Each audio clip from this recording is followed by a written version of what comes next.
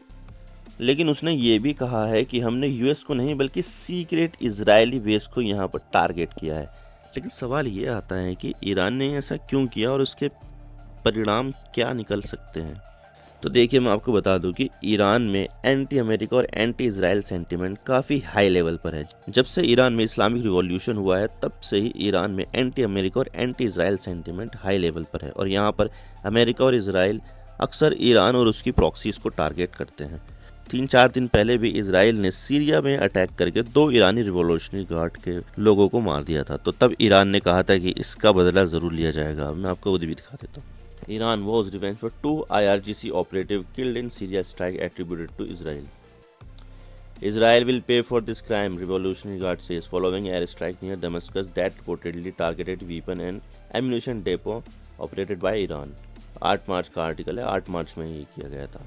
तो शायद Israeli attack के रिवेंज में ही ईरान ने अटैक किया होगा। और यहाँ पर यह भी कहा गया है कि जो इस सीक्रेट इजरायली बेस है वो मोसाद के हेडक्वार्टर थे इरबिल में। 2 हेडक्वार्टर थे, तो वहाँ पर ही बैलिस्टिक मिसाइल से अटैक किया गया है। लेकिन इसका एक दूसरा पहलू भी है।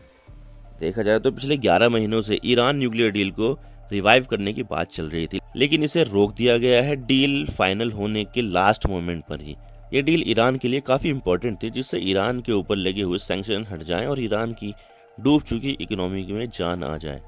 लेकिन उसको लास्ट मोमेंट पर रोक दिया गया, जिससे शायद ईरान अमेरिका पर गुस्सा हो गया। तो उसने यहाँ पर यूएस कॉन्सुलेट को अटैक कर दिया। लेकिन सवाल यह आता है कि क्या इससे पहले भी ईरान ऐसे अटैक कर चुका है? जी बिल्कुल, साउथ सीरिया में ही उसने अमेरिकी बेस पर एक ड्रोन स्ट्राइक की थी अक्टूबर महीने में ही, पिछले अक्टूबर में। लेकिन अमेरिका का वहाँ पर कुछ नुकसान नहीं हुआ था। इसके अलावा जब अमेरिका ने ईरान के top military general Qasem Soleimani को मारा था तो उसके रिस्पॉन्स में ईरान ने तब इराक में अमेरिकी एयरबेस अल असद पर मिसाइलों की बारिश कर दी थी, जिससे लगभग 100 अमेरिकी सैनिक घायल हुए थे। तो अगर अमेरिका ऐसा करता है तो ईरान भी इसका रिस्पॉन्स देता है। लेकिन यहाँ पर सवाल यह आता है कि क्या अमेरिका ईरान पर हमला करेगा?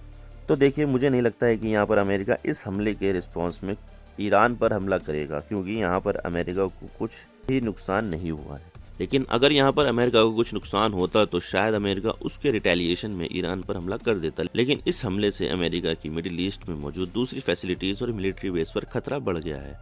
तो आगे क्या होता है ये तो फ्यूचर ही बताएगा। तो ये अंत इस वीडियो का। उम्मीद करता हूँ आपको वीडियो पसंद आई होगी। वीडियो को लाइक कीजिए, शेयर कीजिए। चैनल पर नए हो तो चैनल को जरूर सब्सक्राइब कीजिए, बेल आइकन दबा दीजिए। मैं मिलता हूँ आपसे नेक्स्ट वीडियो में। Thank you for watching. I really appreciate your precious time. God bless you all. Now signing off.